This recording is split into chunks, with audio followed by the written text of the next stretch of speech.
नमस्कार दोस्तों, आज हमारा टॉपिक रहेगा। आज मैं लेके आया हूँ मुगल काल। ठीक है, इंडिया हिस्ट्री का टॉपिक है मुगल काल। तो इससे पहले मैं चौहान वंश साहब को वो कंप्लीट करवा चुका हूँ। राजस्थान के चौहान है वो मैं कंप्लीट करवा चुका हूँ। लास्ट से हमारा चौहान वंश है। 8 टॉपिक बने थे, उसके 8 जो पार्ट हैं वो बने थे। 8 क्लासें बनी थी। अब देखो, आज हमारा टॉपिक रहेगा भारत के मुगल काल। भारत में मुगल काल, भारत में मुगल काल, मुगल काल। भारत के अंदर मुगलों का क्या महत्व रहा है, क्या योगदान रहा है, वो आज हम पढ़ेंगे। देखो, भारत के अंदर मुगल काल है, वो मुगल काल की शुरुआत है वो हुई थी 1526 के अंदर। 1526 से लेकर 1707 तक ये चला था। ठीक है, मुगल काल भारत के अंदर जो स्थापना करने वाला व्यक्ति था उसका नाम था बाबर। क्या नाम था? बाबर।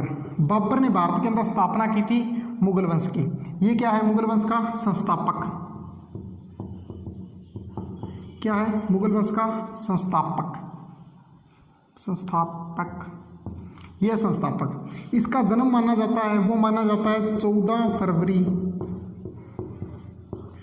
1483। देखो, 14 फरवरी आपको पता है इसका गिफ्ट था बाबर। 14 फरवरी का गिफ्ट कौन था? बाबर था। इसके पिता का नाम है, बाबर के पिता का नाम था मिर्ज़ा उमर शेख। क्या नाम था? मिर्ज़ा उमर शेख। पिता का नाम था मिर्ज़ा उमर शेख। और जिसकी माता है उनका नाम था कुतुब मीनार। मीनार, कुतुब मीनार या कुतुब निगार, ये इसकी माता का नाम है। ठीक है, अब देखो, बाबर की जो जन्म हुआ था वो कहाँ हुआ था?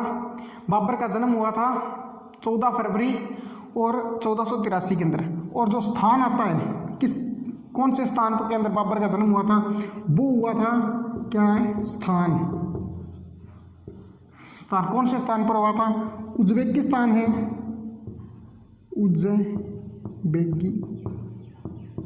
उज्बेकिस्तान का उज्बेकिस्तान के अंदर एक जगह है फरगना नामक स्थान पर क्या हुआ था? बाबर का जन्म हुआ था। और जो फरगना है इसका शासक कौन था? मिर्ज़ा उमर शेख। फरगना का शासक कौन था? ये कहाँ के शासक थे? फरगना के। फरगना का शासक था मिर्ज़ा उमर शेख। इसके पिता कहाँ के शासक थे? फरगना के शासक थे। ठीक है, अब देखो, जो बाबर है इसके बारे में क्या आती है? दंत कहानी आती है। बाबर के अंदर जो बाबर है इसकी जो दंत कहानियाँ हैं प्रचलित है फरगना के अंदर, उसके बारे में बताता हूँ। देखो, हम आज पढ़ रहे हैं भारत का मुगल वंश। बाबर बहुत खतरनाक और महत्वाकांक्षी शासक था। 55 से ही भारत के सपने हैं वो देख रहा था। देखो, इसके बारे में, बाबर के बारे में क्या आती है? दंत कहानी आती है। किसके बारे में? बाबर के बारे में।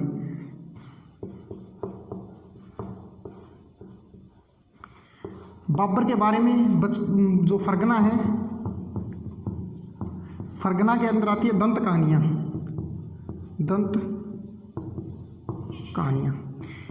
उन दंत कहानियों के अंदर कहा जाता है कि बाबर 7 वर्ष की आयु में, 7 वर्ष की उम्र में, 7 वर्ष की उम्र है, 7 वर्ष की उम्र के अंदर सभी युद्ध कलाएं, क्या है? सभी युद्ध कला के अंदर निपुण हो चुका था।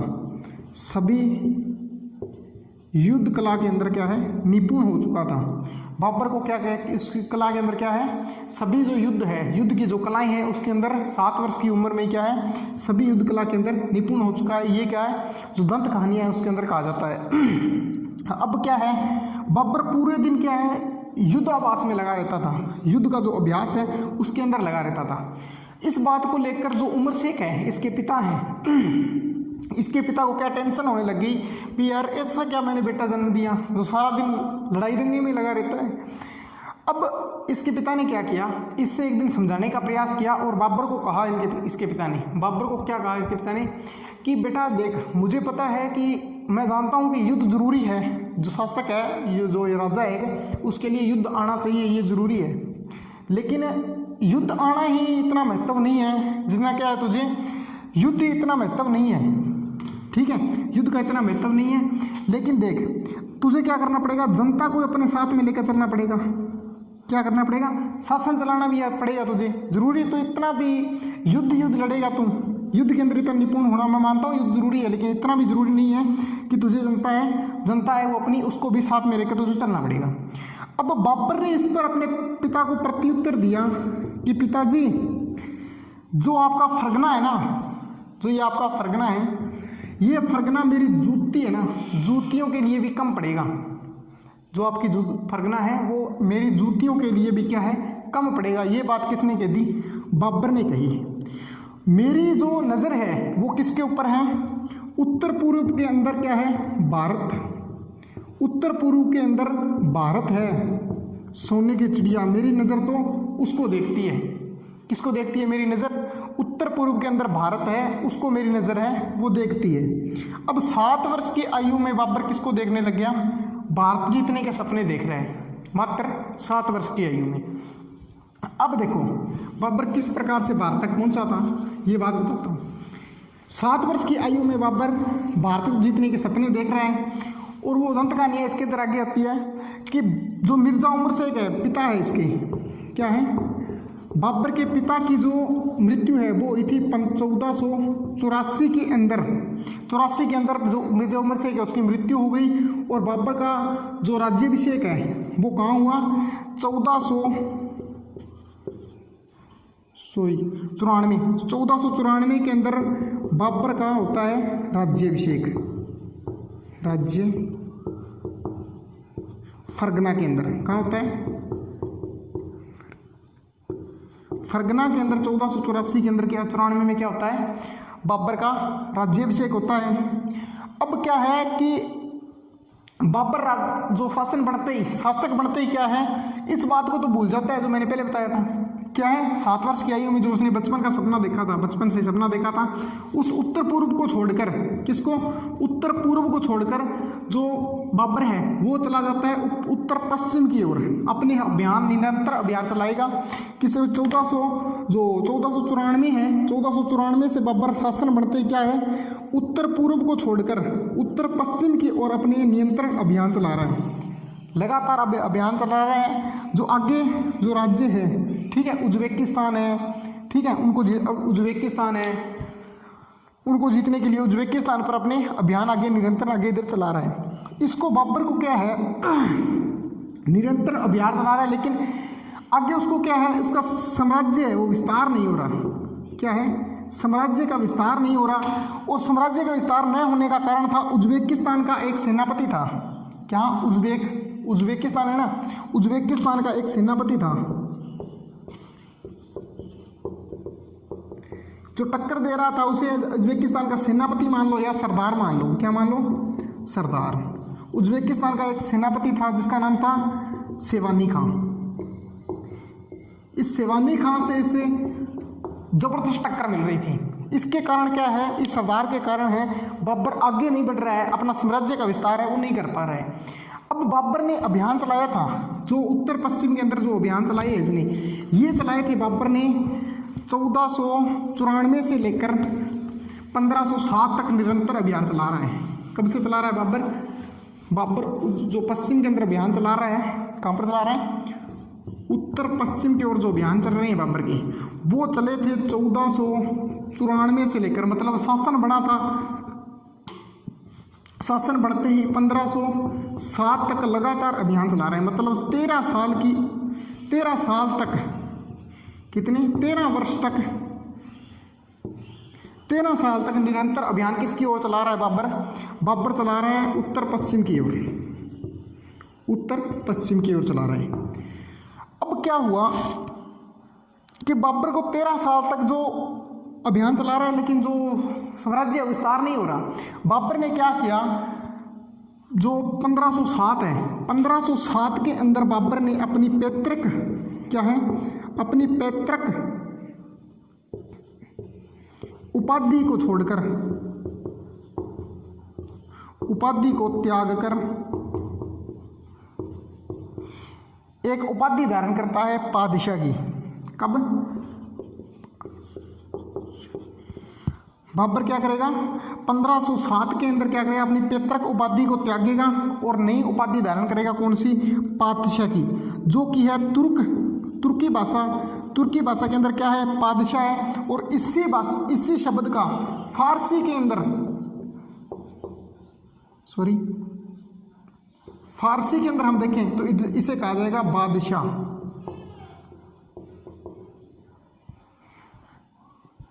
बादशाह क्या कहा जाएगा? बादशाह। बादशाह की उपाधि धारण की। बादशाह की उपाधि धारण करने के साथ जो 9 महीने के बाद में बाबर को 9 महीने के बाद में क्या होता है? बाबर को एक पुत्र का जन्म होता है। बाबर के घर में पुत्र का जन्म क्या होता है? पुत्र का जन्म होता है, जिसका नाम बाबर है वो क्या रखता है? हुमायूं रखता है। इसके 9 महीने बाद क्या होता है? जो अपनी उपाधि धारण की थी, पैतृक उपाधि को त्यागा था। पैतृक उपाधि कौन सी त्यागी थी? मिर्जा की उपाधि त्यागी थी। अपनी पिता की उपाधि है मिर्जा की, वो त्यागता है। कब? 1507 के अंदर अपनी पिता की पैतृक उपाधि है मिर्जा, उसको त्याग कर कौन सी उपाधि धारण करता है? पादशाह की। पादशाह की उपाधि धारण करता है। ये क्या है? तुर्की भाषा के अंदर है। यदि इसे फारसी भाषा के अंदर बदलेंगे तो इसका नाम क्या होगा? बादशाह। बादशाह फारसी के अंदर है ये।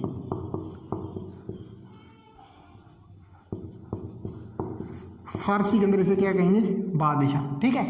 ये उपाधि धारण करने के 9 माह बाद बाबर के घर में एक पुत्र का जन्म होता है। पुत्र का जन्म होता है, जिसका नाम बाबर क्या रखता है? अपने पुत्र का नाम है वो क्या रखता है? हुमायूं। पुत्र का नाम रखता है बाबर हुमायूं। हुमायूं शब्द का शाब्दिक अर्थ होता है, वो होता है भाग्यशाली। क्या होता है? भाग्यशाली। भाग्यशाली। अब क्या हुआ? अब बाबर को एक हौसला सा हो गया भी, अब ना कहीं मेरा है जो साम्राज्य का विस्तार है वो होगा, कहीं ना कहीं मेरे साम्राज्य का जो विस्तार है वो होगा। अब देखो, इससे पहले थोड़ी सी घटना और घटती है 1502 के अंदर। किससे? 1502 के अंदर जो शिवानी खां है, इससे पहले थोड़ी सी घटना और घटती है। देखो 1500 कब की बात है? 1502 के अंदर एक युद्ध हुआ था।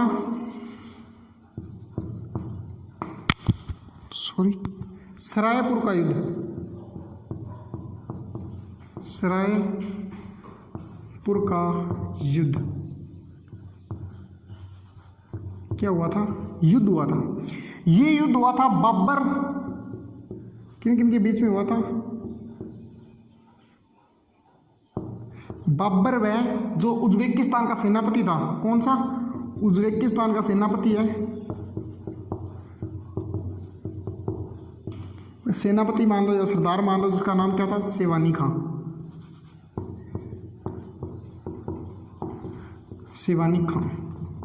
शिवानी खां के साथ में जो बाबर है, इसका युद्ध हुआ था। कब हुआ था? 1502 के अंदर हुआ था। 1502 के अंदर जो ये युद्ध हुआ था, कौन सा? सरायपुर का युद्ध। सरायपाई का युद्ध हुआ था। इसके अंदर क्या है? बाबर हार जाता है। क्या हो जाता है? बाबर हार जाता है। और हारने के बाद में बाबर की बहन को उठाकर ले जाता है। कौन? शिवानी खां। बाबर की बहन को उठाकर कौन ले जाता है? शिवानी खां ले जाता है इस युद्ध के अंदर। और उसे क्या कर लेता है? शादी कर लेता है। क्या कर लेता है? शादी कर लेता है। उसकी बहन को उठा के ले जाता है और क्या कर लेता है? शादी कर लेता है। अब देखो, जब हुआ था हुमायूं का जन्म, कब हुआ था? हुमायूं का जन्म हुआ था। हुमायूं का जन्म, हुमायूं के जन्म के कुछ समय बाद क्या है? कुछ समय बाद, हुमायूं के कुछ समय बाद जो शिवानी खां है उसका झगड़ा हो जाता है, जो उज्बेकिस्तान का राजा होता है उसके साथ में। उज्बेकिस्तान का जो राजा है उसके साथ में झगड़ा हो जाता है सेवानी खां का। ठीक है, झगड़ा होने के बाद में अब बताओ सेवानी खां कहाँ जाएगा? सेवानी खां का झगड़ा किसके साथ में हो गया? उज्बेकिस्तान का जो राजा है उसके साथ में इसका झगड़ा हो गया, शासक है उसके साथ में झगड़ा हो गया। अब सेवानी खां आया बाबर के पास, बाबर को बोला देख बाबर तू मान चाहे ना मान, लेकिन जिज्जो तो मैं तेरे लागू हूँ। क्या कर रहा हूँ? जिज्जो तो मैं तेरे लागू हूँ। अब बाबर क्या है, बाबर को इस बात का पता है कि आज तक मुझे जो टक्कर दे रहा है, मुझे जो मुकाबला टक्कर दे रहा है वो कौन दे रहा है? सेवानी खां। ये कैसा है? कौन है? सेवानी खां से आज मुझ तक टक्कर मिल रही है। सेवानी खां से क्या है, मुझे आज तक जो टक्कर है वो मिल रही है। अब बाबर ने क्या है कि इस सेवानी खां को अपने पास में मिला लिया, अपने साथ में मिला लिया। अब क्या करेगा सेवानी खां? बाबर को 2 युद्ध कलाएं सिखाएगा। क्या सिखाएगा? सेवानी खां को बाबर 2 युद्ध कलाएं सिखाएगा। सेवानी खां कौन है? बाबर का जीजो जी। ठीक है, सेवानी खां ने बाबर को 2 युद्ध कलाएं सिखाई। क्या पढ़ रहे हैं हम? बाबर पढ़ रहे हैं। क्या पढ़ रहे हैं? बाबर। बाबर देखो, बाबर का जो शासनकाल है भारत के अंदर वो कब से कब तक था? 1526 से लेकर 1530 तक माना जाता है। शासन है भारत के अंदर वो कब तक माना जाता है? 1526 से 30 तक माना जाता है। अब देखो, सेवानी खां ने 2 युद्ध कलाएं सिखाई। पहली तो सिखाई उसका नाम है तुगलमा। तुगलमा युद्ध पद्धति, तुगलमा युद्ध सिखाएगा। दूसरा सिखाएगा तोपखाना। कौन सा सिखाएगा? तोप खाना। ये 2 युद्ध कलाएं सिखाई थी। ठीक है, ये तो है उज्बेकिस्तान की देन। किसकी देन है? उज्बेकिस्तान की। ये किसकी देन है? उज्बेकिस्तान की देन है। उज्बेकिस्तान की देन है कौन सी? युद्ध, जो तुगलमा युद्ध पद्धति है। ये देन है ईरान की। किसकी देन है? ईरान की। ये देन है ईरान की। ठीक है, युद्ध है, जो तोप है, गोले हैं, बारूद है, ठीक है, वो देन किसकी है? ईरान की देन है।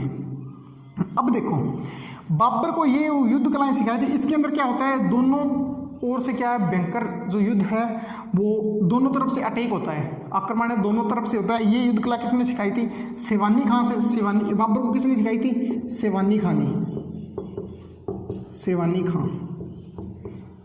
अब ये 2 युद्ध कलाएं सीखने के बाद में, ये 2 युद्ध कलाएं सीखने के बाद में क्या है, बाबर ने क्या किया था?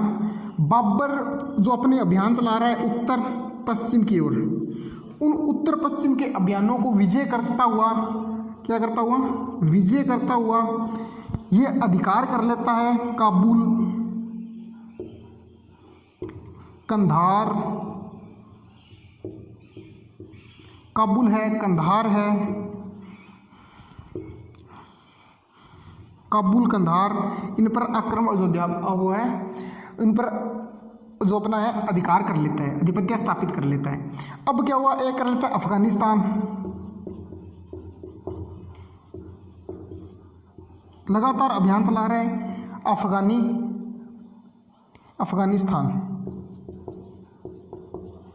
अफगानिस्तान आदि एरिया पर क्या कर लेता है? अपना जो आधिपत्य है वो स्थापित कर लेता है। अब देखो, भारत के अंदर किस तरीके से आया था बाबर है, वो भारत के अंदर किस तरीके से आया था, ये बात मैं बताता हूँ।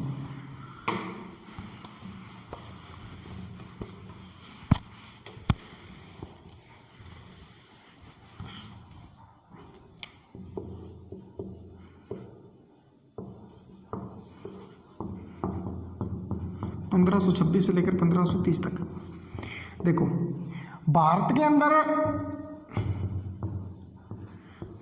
क्या था, जो वर्तमान का जम्मू कश्मीर है और पहले क्या था, पंजाब, जो पंजाब का एरिया है, ठीक है, इसके अंदर 2 प्रांत आते थे।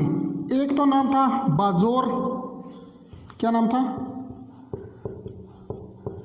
बाजौर, और दूसरा था बेरा। ये 2 दुर्ग थे, किले थे 2, बाजौर और बेरा। इन बाजौर और बेरा के अंदर 2 जात, एक जाति रहती थी जिसका नाम क्या था, यूसुफजाई जाति। इन दोनों के अंदर क्या रहती थी, यूसुफजाई जाति रहती थी। इन दोनों के अंदर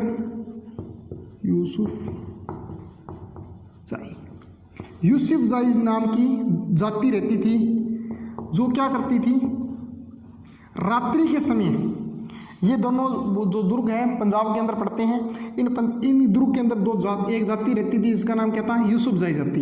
ये जाति क्या करती थी, जो बाबर का अफगानिस्तान का एरिया है, क्या है,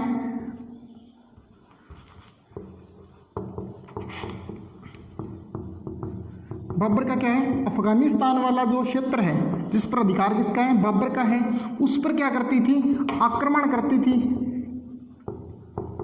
उस पर आक्रमण करती थी और वहां से क्या करती थी, लूटपाट करती थी, और लूटपाट करने के बाद में वहां से वापस आ जाती थी। इस जाति का ये काम था। अब यहाँ की जो जनता है, अफगानिस्तान की जो जनता है वो परेशान हो गई, कुछ क्षेत्र था इसका, यहाँ पर जो जनता है वो क्या हो गई, परेशान हो गई, और एक दिन शिकायत किसको कर दी, बाबर को कह दिया कि इस तरीके से एक जाति आती है, वो क्या करती है, हम पर लूटपाट करती है और यहाँ से चली जाती है। अब बाबर क्या करेगा, इस जाति का दमन करने के लिए निकला, और कहाँ आया, सबसे पहले भारत आया। कब आया, 1519 के अंदर अभियान चलाया इसने इन दो दुर्गों के ऊपर।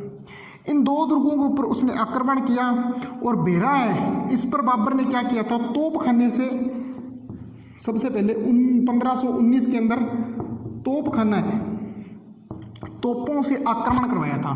किससे आक्रमण कराया था, तोपों से आक्रमण, किससे आक्रमण कराया था, तोपों से आक्रमण करवाया था। और यही भारत पर पहली बार जो तोपखाने का प्रयोग हुआ था वो किस युद्ध के अंदर हुआ है, बेरा के किले पर हुआ था। और किसने करने वाला व्यक्ति कौन था, बाबर था। ठीक है, कब किया था, 1519 के अंदर बाबर ने सबसे पहले भारत पर तोपों का जो युद्ध हुआ है, तोप से युद्ध हुआ है, वो कब हुआ था, 1519 के अंदर बाबर ने किया था। कौन से किले पर, जो बेरा किला है इसके ऊपर हुआ था। ठीक है, अब बाबर यहाँ पर आया तो बाबर को अपने बचपन वाला जो उसने कभी बचपन के अंदर सपना देखा था कि मैं कभी भारत को जीतूंगा, वो सपना इसे याद आता है, रे मैं कहाँ आ गया, भारत, और इसी को तो मैं जीतना चाहता था।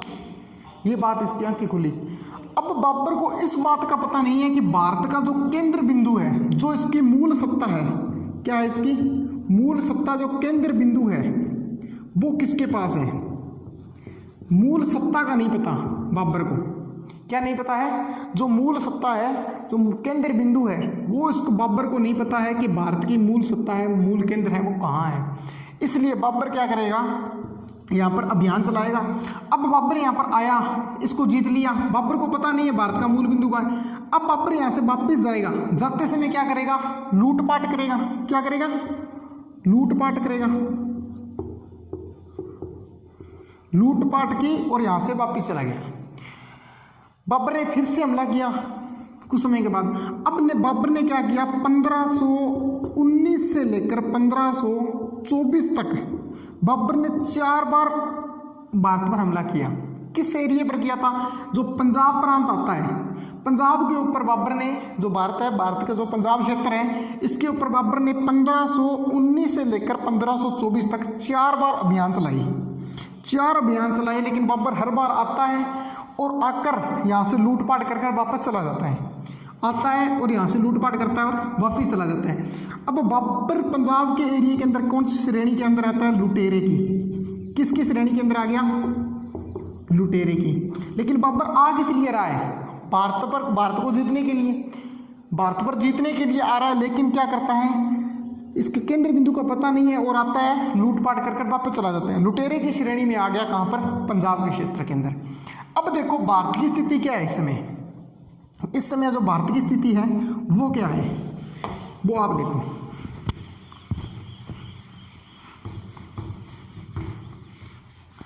बाबर ने 1519 से लेकर 24 तक भारत पर कितनी बार आक्रमण किया था, 4 बार आक्रमण किया था, वो भी सफल आक्रमण थे। इतने खतरनाक तरीके से कर रहा था, 4 आक्रमण किए थे, सफल आक्रमण किए थे। अब देखो जो भारत की मेन सत्ता है, किसकी, भारत की उस समय जो मेन सत्ता थी वो चल रही थी दिल्ली से। कहाँ से चल रही थी, दिल्ली भारत का मेन केंद्र था, मूल केंद्र, ठीक है। इसके ऊपर जो शासन था वो था लोधी वंश का। किनका था? लोधी वंश का था।